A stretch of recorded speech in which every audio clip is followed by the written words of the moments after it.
In times of trauma and adversity, we must create space for connection by sharing a story of hope.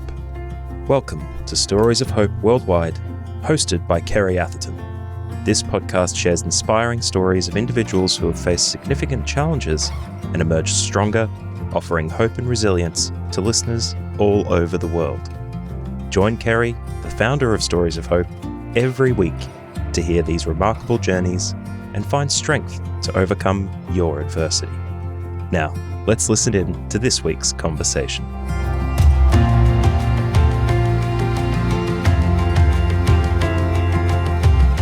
Welcome to another episode of Stories of Hope Worldwide. I'm Kerry Atherton and I'm your host, and today's guest is Justin Lippiatt. Justin is a strategist, visionary business and team leader, amongst so many other things, but most of all, he's a really compassionate, wonderful, encouraging person. How are you going, Justin? Oh, thank you, Kerry. I think I'll have to give you that $50 at the end for the plug.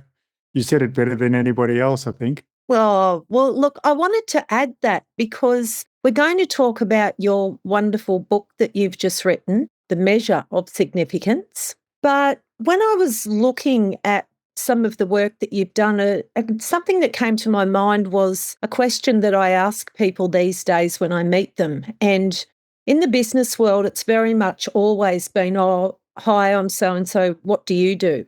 That's not a question I ask anymore. The question that I ask today is not what do you do, but how do you spend your time? Or tell me about you. Because when someone's identity is wrapped up in their business or what they do, if that business folds or breaks down or doesn't do well, then their sense of significance can really deteriorate quickly, can't it?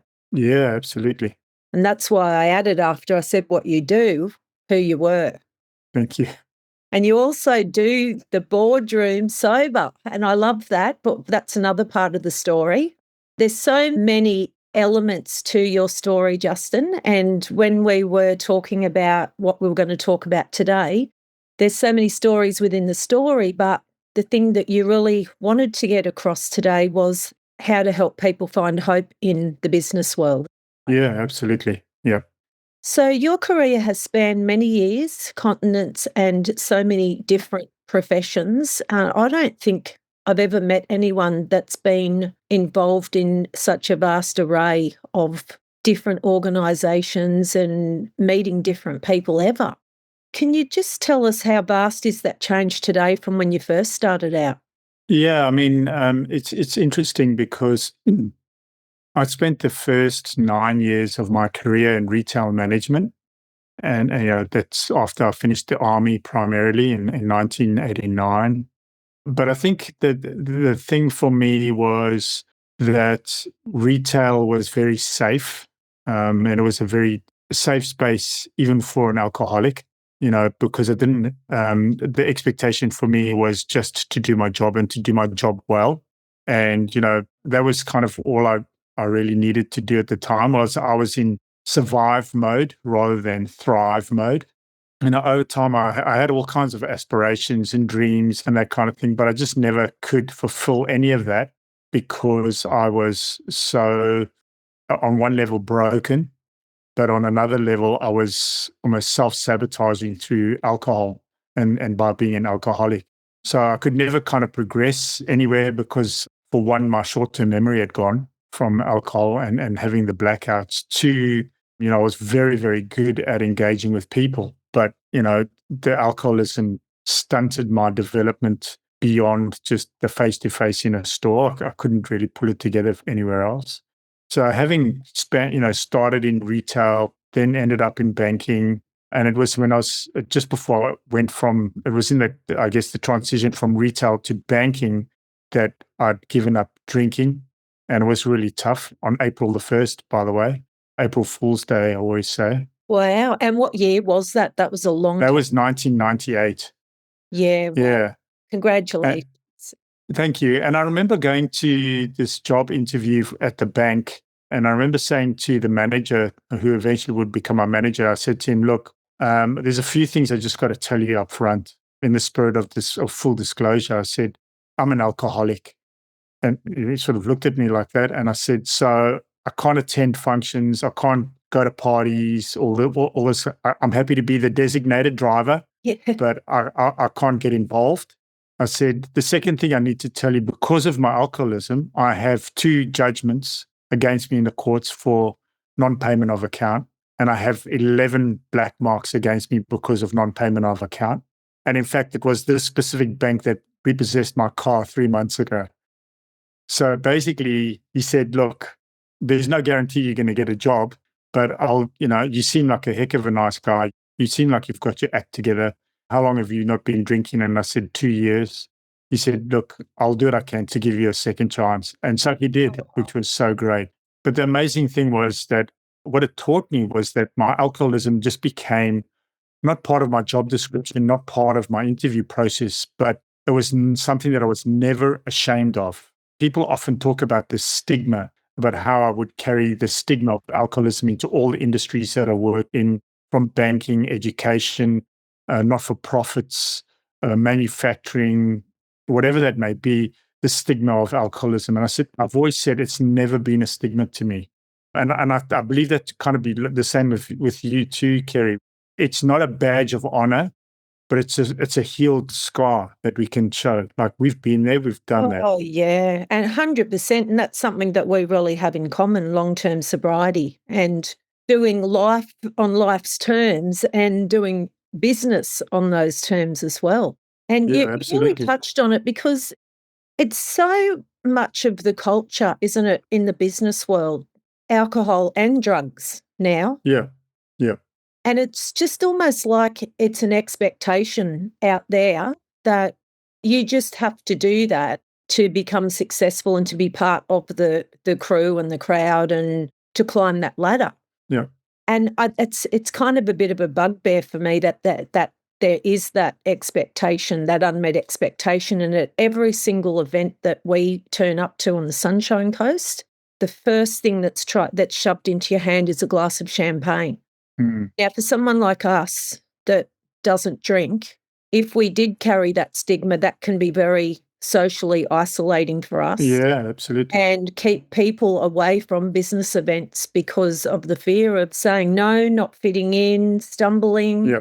I'll just briefly mention this. There was one large event that I went to probably around 5 or 6 years ago now, of a very big organisation on the Sunshine Coast that ran a lot of events. And I went along to this, and they had the wine and the champagne out the front and handing it to everyone. And then they also gave you a ticket for a drink.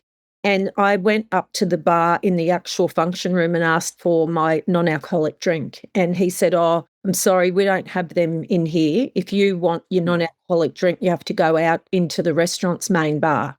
Yeah. And I thought, if I was a person that was newly sober, struggling with alcoholism, that's the very worst place for me to go.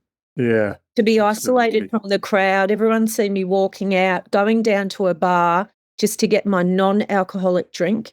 And I actually put a Facebook post up, and I didn't put the name of the organisation because I didn't want to be a name and shame, but I just wanted to make a point that that's something that we need to take into consideration collectively out there in society, that some people can't drink and events shouldn't just set up that way. And kudos to this wonderful organisation. They actually set up a new policy then, and next time I went there, they had non-alcoholic drinks. And they said that because I'd spoken up, it really brought it to their attention. But not everyone feels like they can speak up, do they? That's right. I mean, it does take a lot of courage for some of us. I've never hidden my alcoholism. I've never tried to call it something that it isn't for me. Yeah. I know lots of people want to call it whatever they want to call it, but for me, it's always been alcoholism. And I've also been to those same type of events where, you go up and they say, would you like a glass of champagne? Would you like a beer? Would you like this? And I said, no, have you got anything non-alcoholic? We can give you a bottle of water. Okay. All right, I'll have a bottle of water, but it's just not the same thing. And I think the other thing that, it does take some resilience, and it does take a boldness and a bit of courage on behalf of the person that has some sort of addiction. And in our case, it's alcoholism. But It's to not hide the fact, but for me, the strength has always been in just telling the people almost straight away. Yeah, taking that. I just put it out there. Yeah. And then so if I go to a function with people and they offer me a drink, then I say, no, I'm an alcoholic. I don't drink. Oh, really? Okay. Well, sorry, mate. Like, do you want a Coke or something? Yeah, that'll be great. Whereas if I say I don't drink, they say, oh, why don't you drink? I'll just have one. Or just have one. Come on, just have a drink. Yeah. If I tell them I'm an alcoholic, they don't hassle me. Nobody hassles me. But you're right. The environment that we operate often is not conducive to supplying the people that do have alcohol as an issue in their lives. They don't really cater for that. But yeah, it is changing slowly. And I think, and part of what you do is telling stories of hope to the people that are stuck in this place that feel like, I just can't go to an event. I just can't go to a function. I can't go to a party. What am I going to do? I don't want people to ask me if I want to drink and for me to tell them no and have to tell them the whole sad story about why I can't drink and all that kind of stuff. So I'm just not going to go. I'll just withdraw. I'll just become isolated. And I don't think that that's helpful for anybody. And that helplessness reinforces the hopelessness, which reinforces the helplessness. And so it becomes a self-perpetuating cycle of helplessness and hopelessness. And I think to break that, you just got to get out and say, here's my sign. My name's Justin. I'm an alcoholic. Yeah. And at the end of the day, people say, oh, okay, like we'll move on. Oh, good on you. How long have you been sober? Oh, 28 years. Oh, that's awesome. Congratulations. Can I get you an orange juice? Yeah. Yeah, they celebrate with you. So many people, though, that have told me too, they've opened up to me and said, oh, at these events, I actually need alcohol to be able to socialise and have the conversation. Yeah, true. Yeah. And so, it makes me wonder how many people isolate themselves from networks and business groups because of that reason of not feeling like they can fit in socially. Justin, something that you're really passionate about is building teams and people and culture. Yeah. What's been the pinnacle of your career and some of the people that you've worked with that have really made a lasting impression on you? Yeah, it's an interesting thing. I mean, I think the pinnacle of my career is not so much a job or a job description or business success. I think the pinnacle is the people. For me, it's always been about the people. And I think the places, I talk about it in my book, The Measure of Significance. For me, it's about the conversations, the interactions, the relationships. Are people better off for have knowing me? Are they better off for have been part of my team? When they go to their next job or as their career progresses, are they better off for me being part of their world? And I think that that's a critical thing for me. So the successes are when, you're working with people and 5 or 6 years down the track, somebody says, oh, that Justin, he, at a specific time and place in my life, he did life with me. He did a short part of my journey and, he really helped me. I think for me, those are the pinnacles of success is when, and we don't always get, those kinds of affirmations, but it's nice every now and again to know that you've made positive impact in people's lives, even in the workplace. So that, for me, it's always about how I can help people be better off having known me. So it doesn't really answer your question, I know, because it's not really, there's been so many people that I've had that experience with, and I've had the honor and privilege of doing life with. And there's others that will say, oh, I didn't like him. He was, he was different. Well, okay, let's unpack that. What did they not like? Because I know you're a straight shooter. Honesty, though, is a very big core value for you, isn't it? Yeah. I think one of the things for me, some may call it a fault or a failing, but I just cannot see my way past letting the underdog be bullied or taken advantage of. Yeah. And so I can't walk past that. I just can't do it. So sometimes it means going against corporate culture. Yes. Corporate culture may be going in a certain direction and you all have to, fit the mold. You all have to wear the same uniform. You all have to say the same thing. And then there's people that are different, and so because they're different, they tend to become picked on and isolated. And I guess I'll use the word bullied. even if I'm wearing the same uniform as everybody else and saying the same thing, I can't walk past that. So often it's come to a point where I can be seen as being rebellious or going against the culture of an organization because I've decided to support the underdog or the outcast or the misfit or the person who just doesn't seem to belong there. And, it's not because I want to be different. It's not because I want to be rebellious or anything like that. I just want to be able to support everybody. And so, yeah, I guess when I've come undone in the corporate space and in roles, and not in every space, obviously, but that often we feel like we just need to keep quiet and keep walking to hold on to our jobs. But I think come back to, I want to leave everybody in a better place than they were before they knew me. Yeah. And I would hate the fact that a young woman or a man or whatever would suffer because they were just overlooked and nobody really wanted to spend time with them, or they were just too different. That's a wonderful outlook. And when you said, you really struck me when you said that a lot of people, they just keep walking. Yeah. They feel like they've got a voice or feel like they can stand up. So I love the fact that there's people like you that come into organisations and stand up for those people that don't feel like they have a voice. There is a lot of them. I mean, I was in a work situation myself for 6 years where I was bullied and isolated, and the one person that did stand up for me was the executive principal, but then he left, and then I was just all on my own for 3 years, struggling in this. It's just awful. It was awful. I felt like Jesus in the Garden of Gethsemane before he died type thing, just totally lost and left by everyone. Yeah, but something rose up in me, and I think that resolve comes out of your own personal experiences in life. Yeah, absolutely. I mean, I've never denied the fact that I'm a man of faith, and I'm a praying man. I don't need to try and force that on anybody else, but it is part of who I am, and my values are very much shaped by my faith and that kind of thing.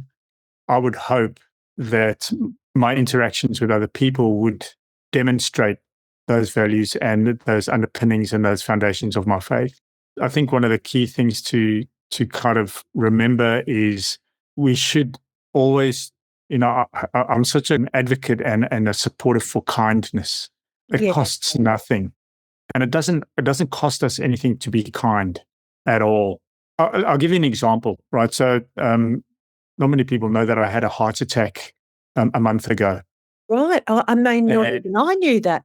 I had a heart attack about 4 weeks ago, and ended up in hospital. I drove myself to the hospital, and they put 2 stents in my heart. So I'm on a recovery from that, and it's a good recovery. I mean, I'll end up running the Noosa Marathon in May, even though the doctors and the cardiologists are sort of looking at me like that. But anyway. Always the optimist and enthusiast. Yes, that's it. Absolutely. Yeah, go you. But while I was in hospital, there were so many people and so many caregivers, whether they were nurses or doctors or the ladies and her name was Lee. I even remembered her name was Lee, that served me my meals and that kind of thing. They are the faceless, nameless, invisible people that sort of go around. And so you're in hospital, you're dealing with your own thing. These people are all people that have lives. They're all contributing. It is their job, but they're all adding value to people's lives personally, professionally, with care. Anyway, when I got out of hospital, so while I was in hospital during the course of the week, I made a conscious note of every name, of every nurse, of everybody that provided care for me, including all the doctors. And what I did was, when I got home, I sent a letter. It was actually an email to the Minister of Health and to the CEO of Sunshine Coast University Hospital, just commending all of the people from the head of cardiology down to the lady that served the meal by name, and just said, thank you so much for the awesome care that you've provided. Oh, now, that's so awesome. What did that actually cost me? It took me 15 minutes to write an email. It just took a little bit of effort for me to try and remember people's names. I wasn't exactly in a best space. but I was mindful of the kindness and the generosity of their time and words with me. And I wanted to reciprocate that back. So, that doesn't cost anything. And I think that's the kind of culture that I would like to see in a corporate setting. For me, that brings, the lady Lee that serves Met, when her shift supervisor and manager say, "Hey, Lee, we've got this email from the Minister of Health and from the CEO of the hospital commending you for the way you've served this guy his meals." Then, Lee goes out and she says, the world might be a really crazy place. It might be, I might have all this stuff going on in my life, but you know what? That was one ray of hope. That was one ray of sunshine. And I guess that I feel is really, really important, to be able to be the person that brings that bit of kindness, that bit of sunshine and that hope to a really crazy world around us. Oh, wow, that's such a beautiful story, and that's very much the heart of me as well towards people. Yep. Wow. As you hear this story, what Kerry's discussing might be resonating strongly with you. Perhaps you've experienced something similar yourself and are looking for support. Kerry Atherton is an experienced counsellor and wellbeing coach and has private sessions available if you or someone you know needs some help. You don't have to deal with trauma, addiction, PTSD, and abuse alone. If you'd like to talk about today's episode or your own experiences, book a session with Kerry at empowerlifesolutions.com.au or check the link in the show notes and embrace a future filled with hope. Now back to the episode. Justin, what was it in you, do you think, that actually, and a lot of people don't know about this, and I hope you're happy to share about it, but what do you think it was in you that the Queen saw when she sought you out? Yeah, absolutely. Can you tell us that story? Are you happy to share that? Yeah, absolutely. Yeah, I'm happy to share that story. So I think it was about 2012 or 13. I was watching TV and I saw the Queen on TV, and she was sitting somewhere. The picture I have in my mind, she was sitting in a church, I think, or she was sitting on some sort of a bench somewhere. I can't remember. I've got the exact picture in my mind, but I can't tell you where it was. And I remember looking at her and I thought to myself, I wasn't looking at the Queen. I wasn't looking at Her Majesty, the Queen of England. I was looking at her grandmother. I was looking at a mum. I was looking at a grandmother. I was looking at a wife. Yeah, a person. And I thought to myself, she's got so many people that are supporting her as, Her Majesty, the Queen. She's got aides and personal secretaries and everybody running around, and she's the head of state, the head of the Commonwealth. She has all this responsibility upon her shoulders. But who actually engages with her as a real human being? Yeah. They see the crown. That's it. So I wrote her a letter and I just said to her, "Hey, look, I just wanted to reach out and say that I see you as a real person, Your Majesty. And I just want to let you know that I think of you and I'm praying for you as a grandmother, as a mother, as a wife." I got a response back from Buckingham Palace saying, Her Majesty the Queen, wow, thank you so much for the wonderful letter that you wrote, and she really appreciates you reaching out in that regard. So over the years, I wrote letters to her, and her private secretary used to respond on her behalf. And so, I won't say I developed a relationship with the Queen, but for me, it was always about seeing people for who they really are, and trying to provide some support, some encouragement, some edification for people that may feel very isolated, very burdensome, very, I guess, weighed down by the things of the world around this crazy, chaotic world that we find ourselves.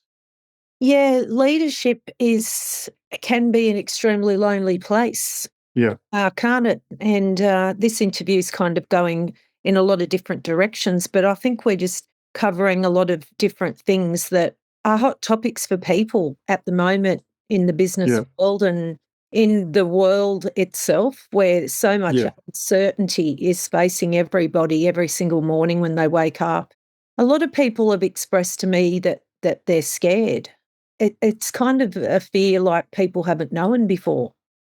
is the foundation beneath so many people has just fallen. And for those that don't have an anchor, don't have a set of values that they really hold strong to anymore, for some it may be not having a faith anymore, not having that face-to-face connection base. For those people, they're really struggling. We're talking about hope today for business and really for life, because everything about business for you is about the people. Can you share what has been the lowest point for you in your career, and what was it that actually pulled you out of that place and encouraged you to actually take the next step to really move forward? I bought a manufacturing business in Gympie, 2019, and had the honor and privilege of being able to help turn this business around, increase turnover from $4.5 million to $6 million in 12 months. Right. Cleaned the place up, put all these wonderful, I wouldn't say programs, but processes, systems in place to support workers. Went from 10-day fortnight to 9-day fortnight, and that 10th day was preventative maintenance on the machinery. So there were so many really, really cool things that I was able to do. And then COVID came, and I just couldn't get supply of timber anymore because the Bunningses and the Mitre 10s were just sucking up all the timber supply. I was such a small player that I ended up being almost at the bottom of the pile, as it were. And so I was just getting offcuts and knotty pieces of wood to work with. And it was really, really, I was losing money just by doing that. And so I bought 6 containers of timber from Scandinavia in the hope that with the timber would come, I'd be able to fulfill all my contracts. But it got stuck on the ship in Brisbane Harbour during COVID, and I couldn't get the supply into the yard fast enough. And then what happened was by the time it actually landed, the cost of the timber through freight and shipping and delays had actually cost me an additional 30%, which has already taken all my margin out. There was no profit, and I was just bleeding cash flow. So I had to sell the business as a distressed sale, and I chose to do that rather than declare bankruptcy. And by the grace of God, was able to pay out all the creditors before I sold the business. And it was at significant costs, and it cost a significant amount, like hundreds and hundreds and hundreds of thousands of dollars to pay out the creditors before the business would settle, at my own detriment. And I lost everything. And then I still really speaks to your integrity, Justin. That's one of the things that I admire about you so much. Thank you.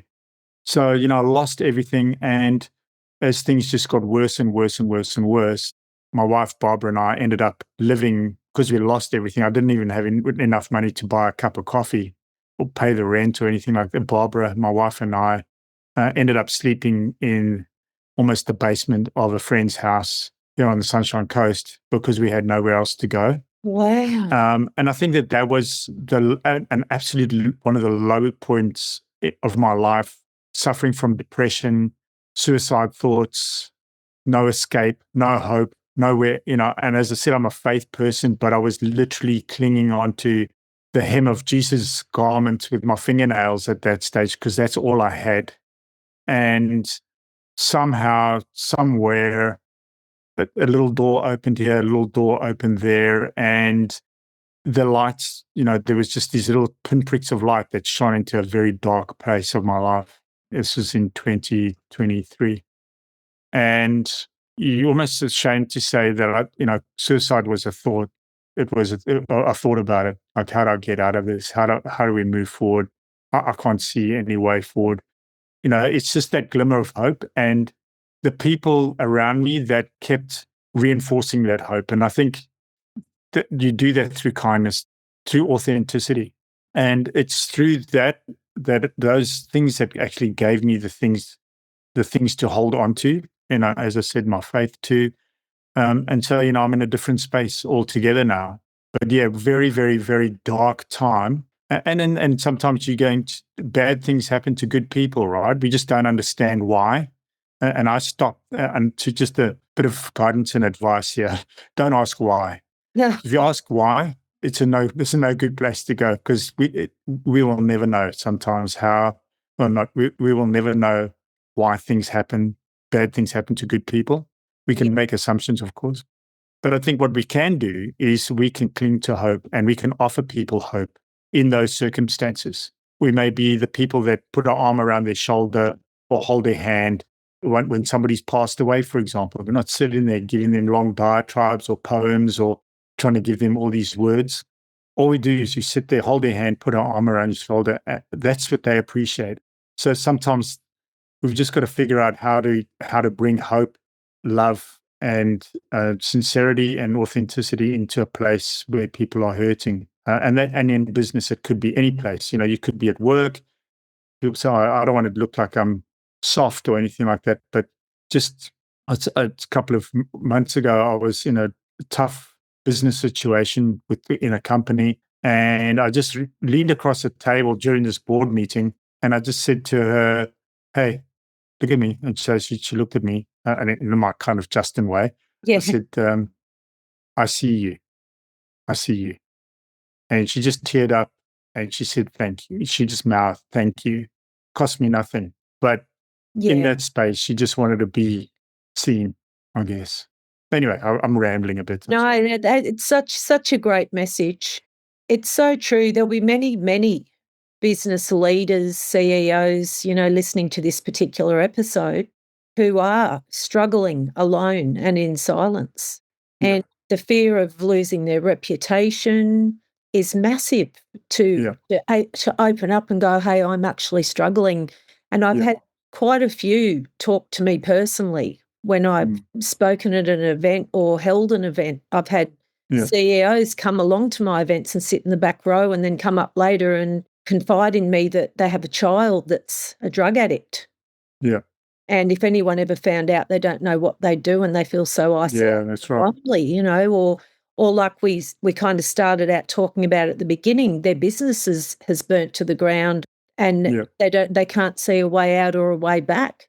And for so many men, the thought of suicide is the way out. Yeah. Yeah. But really want to emphasize right now on that point that, and as you've just displayed that great demonstration of hope, that suicide is a permanent solution to a temporary problem. Yeah, absolutely right.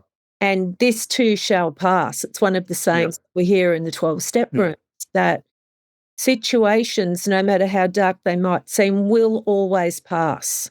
And the sun will always come up. That's right. I'm here. Yeah, that's it. I'm here. So how's life looking today, other than the heart attack 4 weeks ago? Yeah. Look, I think it's interesting as a business leader and somebody who's reasonably well networked around the Sunshine Coast in Brisbane and further north. I'm just in this kind of weird space at the moment between my. I say to it, I'm waiting for my next. And people say, "Next what?" And I said, "I don't know. I'm just waiting for my next." Yeah. We call it an adventure, job, whatever. I've got some independent business interests that I'm pursuing, and I sit on several boards and that kind of thing. But right now, because I have this space, for me, it's about who can I support? Who can I support? Who can I help? Who can I add value to in this time? Yeah, I'm in a really, really good space, even though I had a bit of a scare 4 weeks ago. I think that for the Kerrys and the Justins and a lot of your other viewers, it's to be able to see people, to sincerely engage with people where they are at. And I think a very good friend of mine, Dave Clare from Circle Leadership, challenged me several months ago. He said, "Justin, what are you passionate about?" And I said, "Oh, I'm passionate about people." He said, "Are you really?" And I said, "Yeah, absolutely." And he said to me, do you know that passion has two diametrically paradoxical definitions? And I said, "Oh, what do you mean?" And so he said, "Well, look it up. That's your homework." Anyway, I went away and I came back and I got home and I looked up Oxford Dictionary and Webster Dictionary.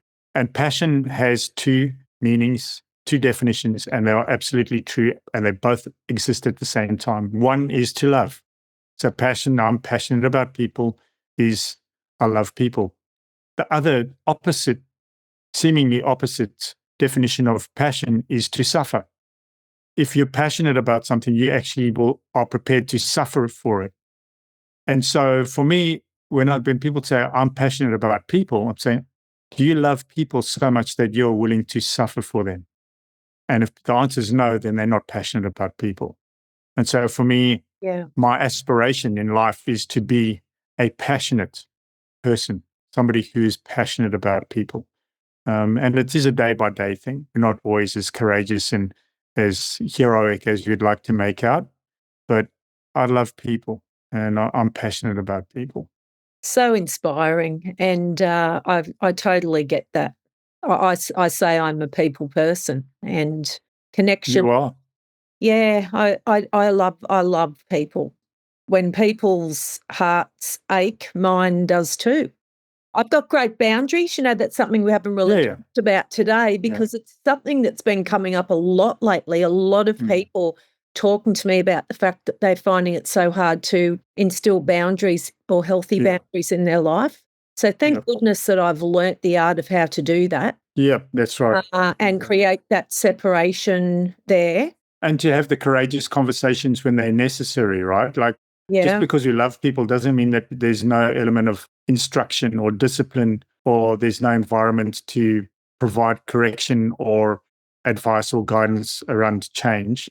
It doesn't, just because I talk about love and I love people, doesn't mean I'm a pushover. Anybody that knows me that knows that Justin's not a pushover. And I mean, you have been in this space for a long time, bringing a lot of transformation and a lot of hope to many, many people around the Sunshine Coast and beyond, Kerry. So, I commend you and I honor you for that. You've really been instrumental in so many ways of bringing and sharing those stories of hope to the coast and beyond. But you certainly raise a good point, and I know it's probably better for another conversation about boundaries and also being able to be authentic and real, to share, to basically put yourself out there.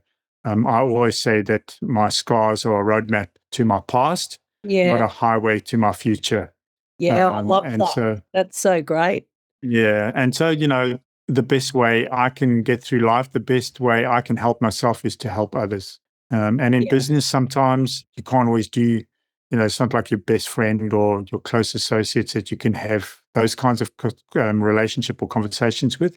But your intent should always be to see people, to believe in people, and to help them to be, I wouldn't say better versions, bigger versions of themselves, and to helpfully lead them in a better place than where they were before they got to know you. Wow. And that is the measure of significance right there, isn't it? Yeah, absolutely. And that's the thing, when I see people, I don't actually see their past. I see them sitting before me because when they come to me for support, they obviously don't want to be in that position anymore. Yeah. And I see what they can be and what they can become. That's awesome. As we kind of close up now, something that I often say, a bit of a mantra, is that no matter what hat we wear, no matter how much money we earn, no matter what title anyone has or what they do or don't do, at the end of the day, when the lights go out and we're all alone, we're all the same. We're emotions in skin. Absolutely right. All human, and that's how I choose to look at people. Justin, as we finish now, it's the big question. What's your message for the world? Be kind. That's it. It costs nothing. Just be kind. Just be kind to the people that, pack your groceries at Coles or Woolies. Be kind to the little old lady crossing the street. Be kind to the kid on the e-bike that's nearly run you over. Be kind. I think that's the message to even in the corporate business space. We can be tough, we can be ruthless, we can be cold-hearted, but at the end of the day, it doesn't bring anything to the world. Kindness and generosity of words and spirit always achieve far greater things than anything else. And so for me, if there was a message to the world, be kind. I love that. And kindness is really, as you said before, that light that flickers in the darkness. Absolutely. Absolutely. Justin, it's been absolutely wonderful talking to you today. It's been mine.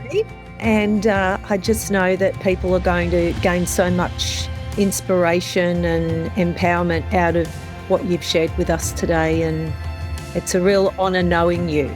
It's likewise. Thank you. Thank you for listening to Stories of Hope with Kerry Atherton. If this conversation helped you, please consider sharing the podcast with a friend or leaving a rating and review on your podcast player.